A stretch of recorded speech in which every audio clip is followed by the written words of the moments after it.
Welcome to the Human Capital Innovations Podcast, your go-to source for personal, professional, and organizational growth and development. We hope you tune in often for all things people management, organizational development and change, organizational leadership, and social impact related. Maximize your personal and organizational potential with Human Capital Innovations Podcast.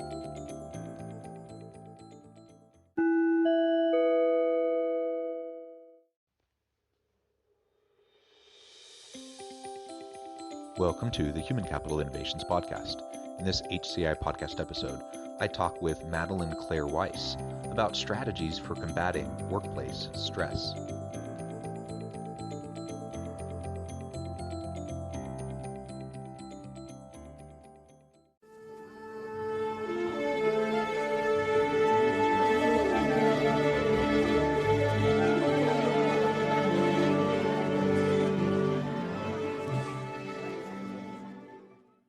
Madelaine Claire Weiss, welcome to the Human Capital Innovations Podcast. Thank you. It's a pleasure to be here.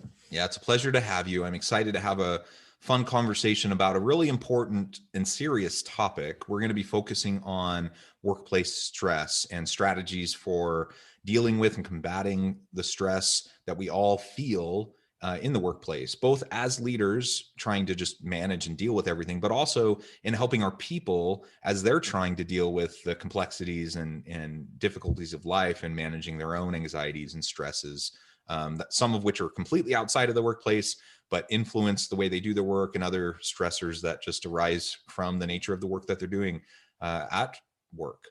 As we get started, I wanted to share Madelaine's bio with everybody. Madelaine Claire Weiss is a Harvard-trained licensed psychotherapist, mindset expert, and board-certified executive career life coach who helps people master their minds so they can maintain and enjoy satisfaction and success in all areas of their lives. She is co-author in the Handbook of Stressful Transitions Across the Lifespan and author of the new release, Getting to Great, 5-Step Strategy for Work and Life. Madelaine is a former group mental health practice administrative director, a corporate chief organizational development officer, and associate director of the anatomical gift program at Harvard Medical School, where she spoke before the Joint Committee on the Status of Women.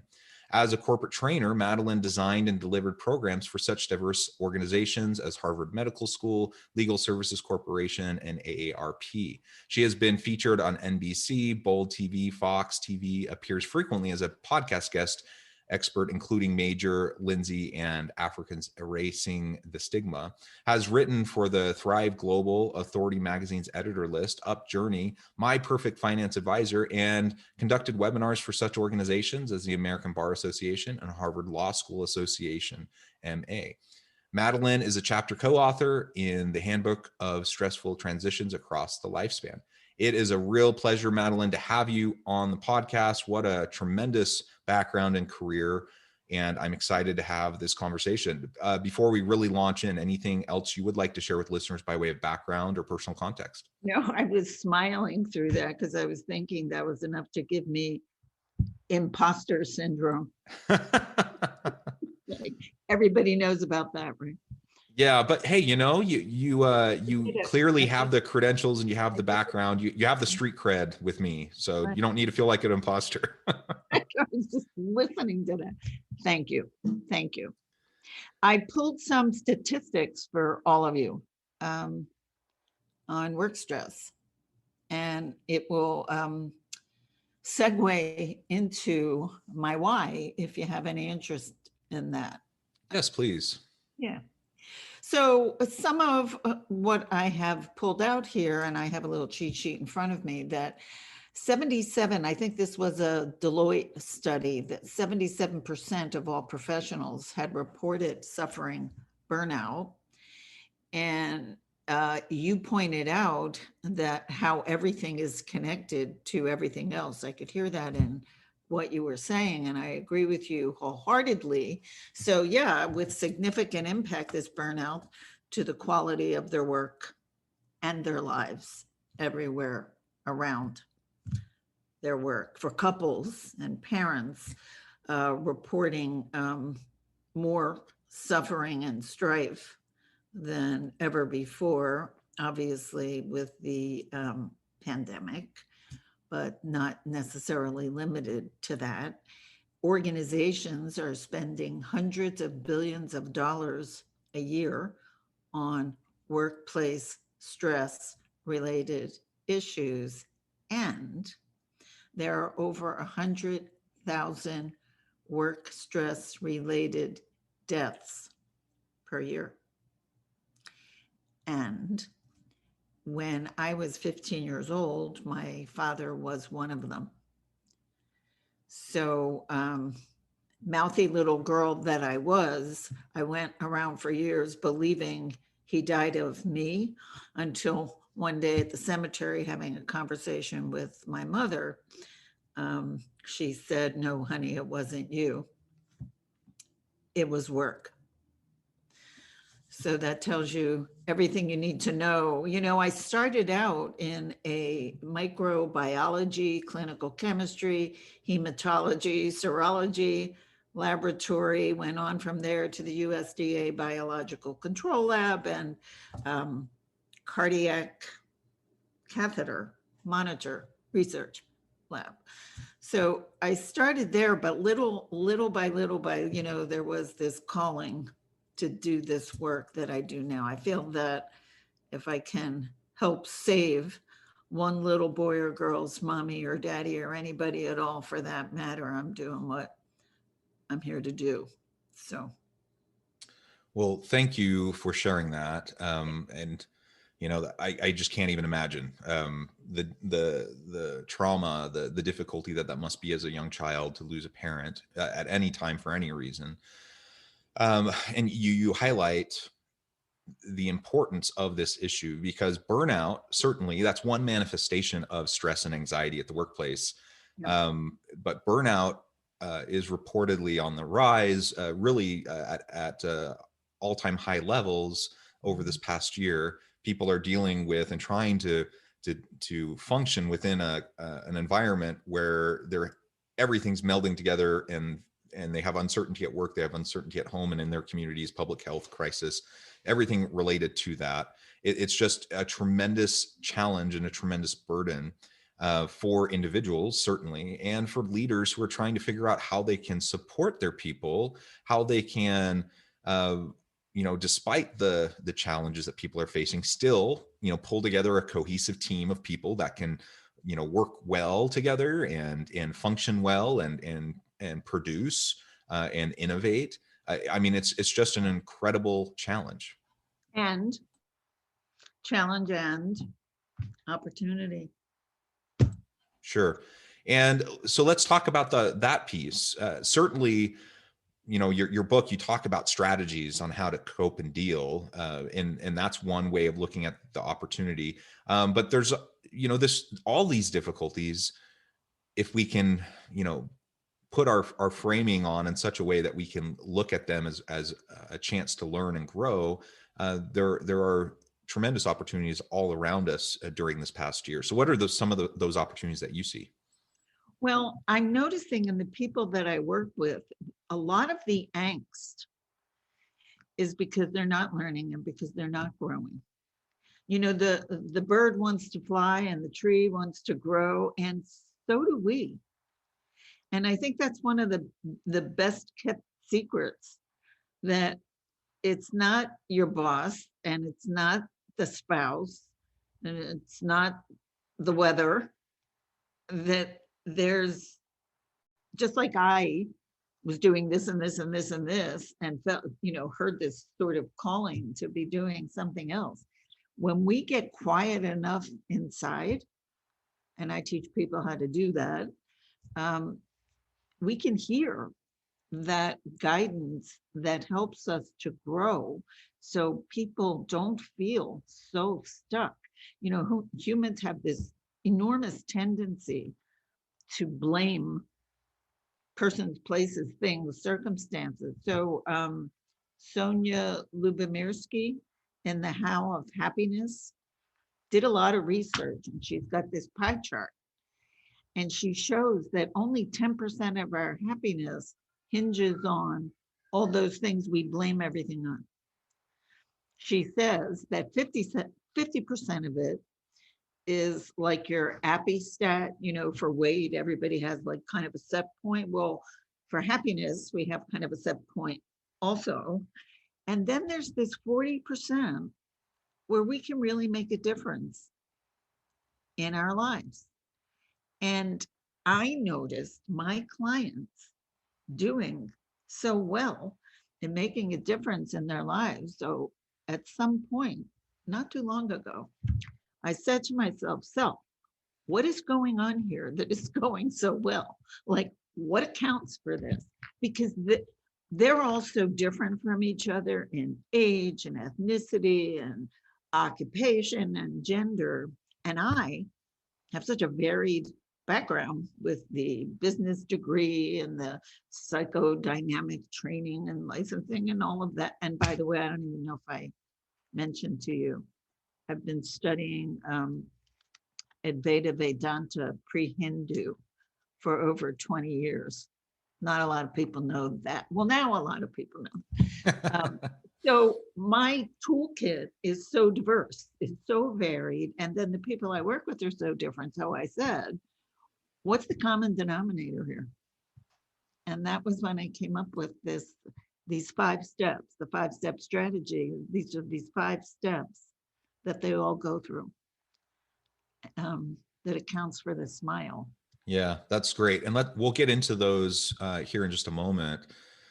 But I did want to zoom in on something you were talking about. So clearly we have a choice when we face difficulties on how we're going to respond to those challenges, whether it's in our personal life, our home life with the spouse, with children, community, friends, whatever, or it's in the workplace with a boss, coworkers. There's one certainty in life that I found more certain than anything else besides, death, I suppose, is that life is going to be messy and we're going to have a lot of surprises. And so regardless of our very best intentions and our most careful planning, things will be thrown at us. Life is not fair. And so we will have to deal with stuff. Everyone has their stuff. Everyone has to deal with stuff. And then we get to choose, though, how we respond to the messiness, the complexities, the challenges, even the abuses that we have to endure at the hands of other people who might abuse us, exploit us, take advantage of us, whatever. And in the workplace, it's the same thing. Are there bad bosses? Absolutely. Are there bad bosses that abuse and exploit their people? Absolutely. Are there horrible employees that can be really difficult to deal with in the workplace? Absolutely. But for the most part, most people are trying to go through their lives, trying to survive, trying to learn, trying to grow, trying to just deal with everything that's going around them. They have good intentions. They don't even realize when they're hurting people around them. And so if we can face the challenges with a generous heart, recognizing that probably for most people, they're not trying to hurt us. They're not trying to harm us. And regardless of what those external, inputs are to, the harm that we may feel, we still get to choose on how we respond to it. And if we have that framing, then it's part of what it means to have a growth mindset, because then we know that regardless of our circumstances, we can still lean into it. We can still use it and leverage it as an opportunity for the next big chance or opportunity that we might have in life to do something even greater, more grand than what we've been doing up to this point.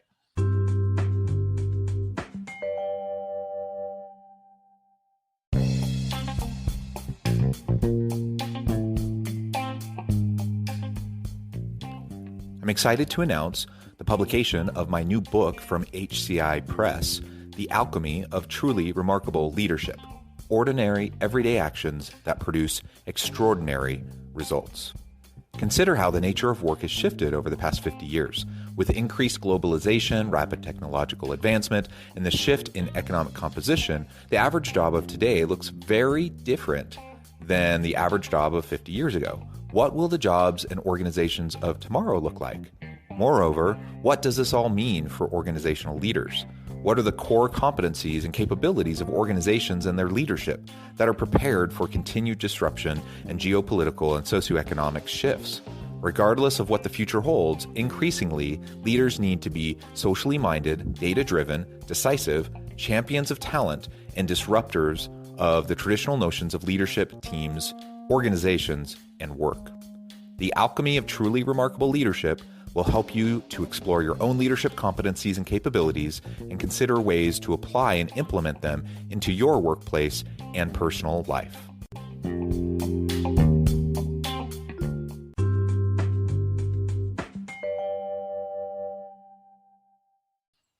You sound like Viktor Frankl.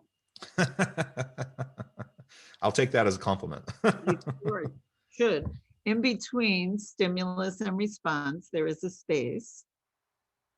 In that space is our choice on how we respond.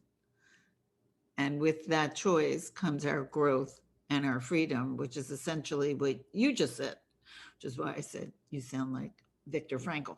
The issue, I think, and the opportunity is that not a lot of people secure that space.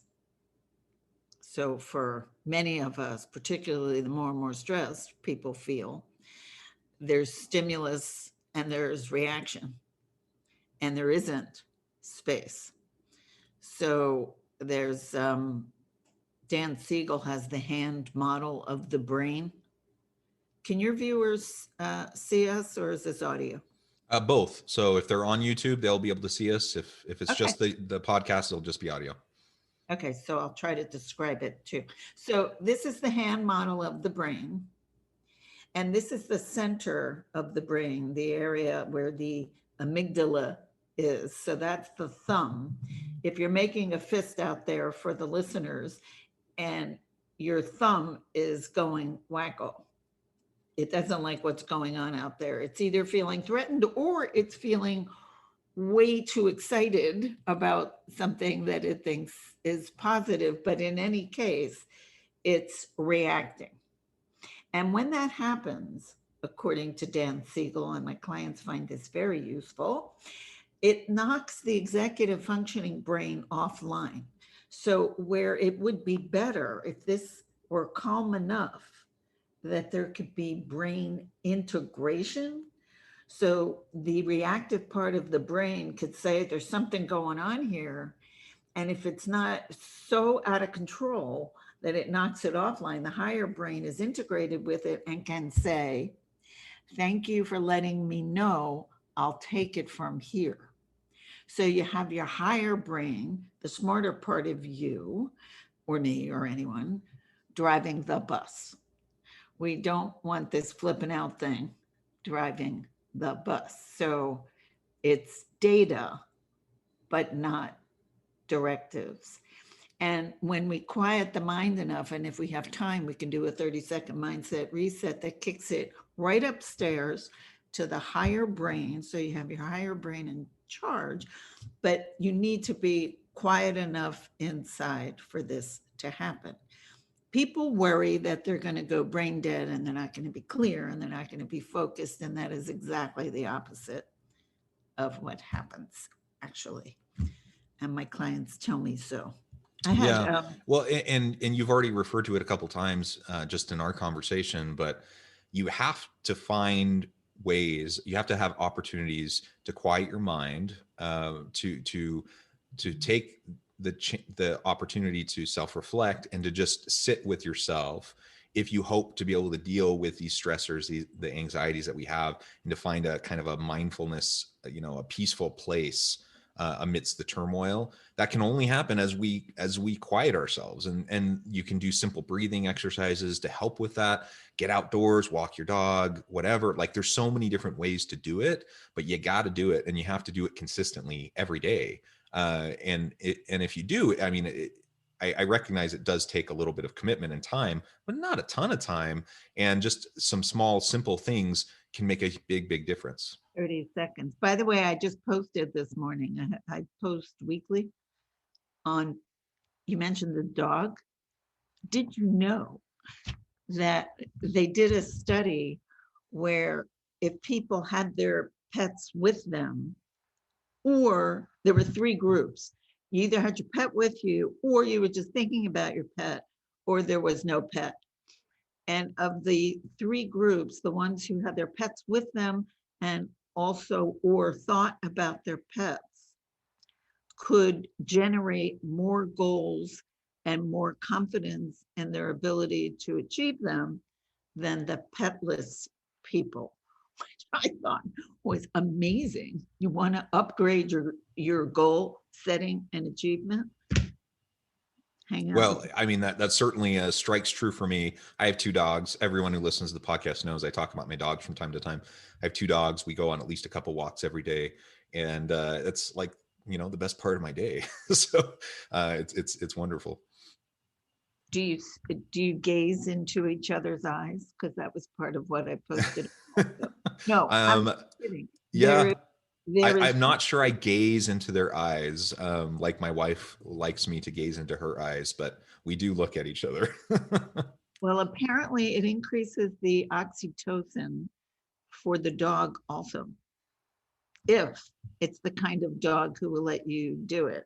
So I have a, can you see the dog there? Yeah. Yep.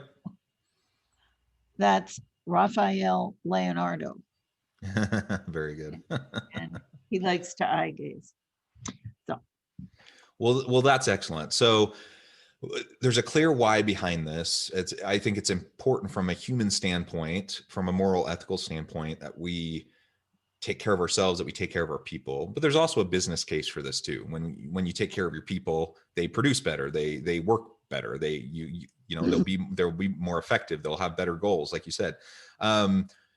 But let's dig in our last bit of time together, and maybe the next 5 minutes. Let's dig into some of those strategies that you talk about in your book, and even the 30-second mindset reset. okay, two things real quick. The first line of the book is a great life depends on a great fit between who we are and the environments in which we work and live. The 5-step strategy is derivative of that statement. So it takes you through that statement, knowing who you are, how you can find that, and then how you explore. And it's an acronym, G.R.E.A.T. And we don't have time for that now, but I do want to give you the 30-second mindset reset, because I just think that's everybody's best friend forever. To leaders out there, I totally agree. There's a book called Grounded. Bob Rosen wrote that, and it's the same analogy as when you're on an airplane and before you help anyone else, you have to put the mask on yourself if the plane is going down. It's the same thing for leaders, that we are an instrument for the use of others, and we have to keep our instrument clean and fit and fine-tuned, like fit as a fiddle kind of a thing, if as a responsibility to those who are counting on us. So this little 30-second thing, by the way, we don't actually need to do it right now. There's a, on my website at madelaneweiss.com, if you scroll down, there's a box that says complimentary mind management exercises. And if you click on power breathing, and I call it that, power breathing, it's really polyvagal breathing, but I call it power breathing because I really do think that it empowers all of us for everything calling on us. So it's a one sheet, and it'll tell you exactly how to do this. Well, that's wonderful. And maybe in the last couple minutes that we have, any other highlights from the book, strategies that people could start to adopt right away to start making a difference? Yeah, there's another one on there called Focus and Release. You know, people have and I learned this firsthand when I first started studying these things, we have a very hard time putting one thing down and moving to the next. And because of that, it's like we're walking around with a sack of heavy rocks on our back. So you do the first thing when you wake up in the morning, the first task, whatever that is. And then instead of putting that down, you're still thinking about that one while you start the next one. And by the end of the day, people wonder why they're so exhausted, because they've been carrying this around all day. So The other exercise, help yourself to both. There are more than that on there, but I like these two very much. Power breathing and focus and release. Focus and release teaches us how to put one thing down. So at when I was working at Harvard, I did a 4-week module on managing your mind for executives and professionals there. And one of the women was from Harvard Health Publications. And she said to me, oh my God, I found this mistake on our masthead that without these techniques, I would have never found. And what that saved her, not just in angst, but I always like to say, I help people get more hours in the day, because she saved so much time by finding that before that went out. So this ability to really, really focus, to be where you are when you are, to focus on the working surface, and all of that is in the book. So. Well, that's wonderful. I completely agree. I think that's one of the biggest barriers I see in leaders being effective. So many leaders end up kind of running around like chickens with their heads cut off, trying to put out fires constantly. And I get it. It's like, it's hard. You're dealing with lots of stuff, and there are going to be times of crisis, and there are going to be times where things are chaotic, but it doesn't need to be that way all the time. And I think a big reason for that is for what you were just describing. People have a really hard time, and it's natural. Like, we have to train ourselves not to do this. We carry that stuff around with us, and then we just have this mental burden. I talk about the mental bandwidth that we take up with all that stuff, that we just need to be able to focus, work on whatever we're working on, set it aside, transition, move to the next thing. And it seems like the most successful leaders, well, really the most productive people generally, but certainly the most successful leaders are the ones that are able to do that consistently and do it well. Well, Madelaine, it has been a real pleasure talking with you today. I want to be respectful of your time. I notice we're drawing close to the end of our time together. But before we close, I did want to give you a chance to share with listeners how they can get connected with you, find out more about your book, where they can find it, and then give us the last word on the topic for today. So my website is my central spot. It's the easiest way to get to me. So it's madeleineweiss.com. The blog posts are there. The free exercises are there. And certainly I would love to hear from anyone who would like to have a complimentary strategy session with me. I think largely in terms of strategy, you made a good point there. It's all natural. Everything that we're doing, even the stuff that we're tripping over ourselves, has helped us to get to where we are. We just need to know what's in there in that toolkit that we all have, and to know which tool to pull out when, how to use these things well. So that's kind of what I work with people on, accepting everything that we are, and then learning to put it to the very best use for ourselves and all the people counting on us. Well, that's wonderful. Thank you, Madelaine. It has been a real pleasure talking with you. The time flew by. I would love to have you back sometime and we can continue the conversation. And I would encourage listeners to reach out, get connected with Madelaine, check out her book, check out her website, find out more about what she can do to help you. And as always, I hope everyone can stay healthy and safe, that you can find meaning and purpose at work each and every day. And I hope you all have a great week.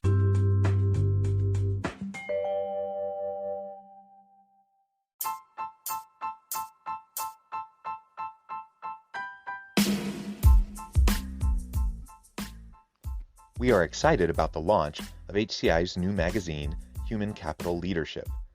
Human Capital Leadership is a free, interactive e-magazine designed to help individuals, leaders, and organizations find innovative approaches to maximize their human capital potential. We will be publishing issues quarterly in August, November, February, and May. Check out the first issue and let us know what you think.